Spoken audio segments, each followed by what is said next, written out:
So a couple of the three things in this letter that LifeWise wants the school to address, we did already kind of talk about one, um, the prohibiting of LifeWise from participating in community events, displaying its flyers while allowing secular groups to participate and display information about their organizations.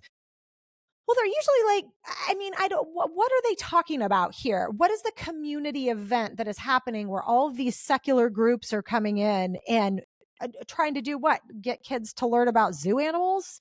I'm It, trying to, it yeah.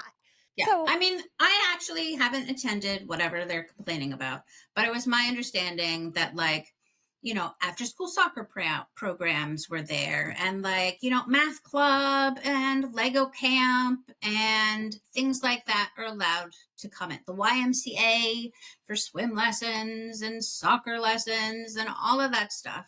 That was my understanding of the people who are allowed to be there. And again, it's people who are promoting after school programs, right. and they're Nobody's secular. Nobody is there saying, let's take your kids out during lunch recess. Nobody. So who are they worried about? Like, which I just really want to know, because they keep saying it over and over in this letter, secular programs are allowed to do this. Well, yeah, because they're secular. But I mean, what who? you're talking Who is about, the taking skull, kids out?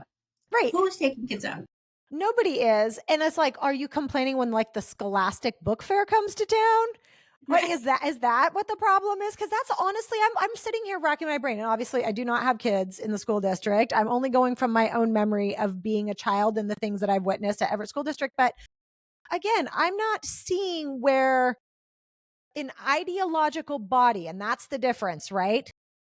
They're rooted in ideology. Math and Lego camp is numbers and building things. Nobody's talking about how you should be living your life. They're talking about how great you're going to build that Lego in the Lego competition and how great you're going to be at math. And here's how we're going to get there. And so and nobody ever questions them on things like this, though. Like, I want to ask them, can you specifically point to me and tell me who you're talking about? Groups specifically that are ideologically based, like LifeWise, coming in and wanting to take kids out in the middle of the day. There's nobody. And like, we've just had the people that have gone to the school board meetings with us that are pastors all over this city that say it must be nice to just have a, what collective, what am I thinking? A captive audience that you could just go pick kids up to further your ideological perspective into the community. Mm-hmm.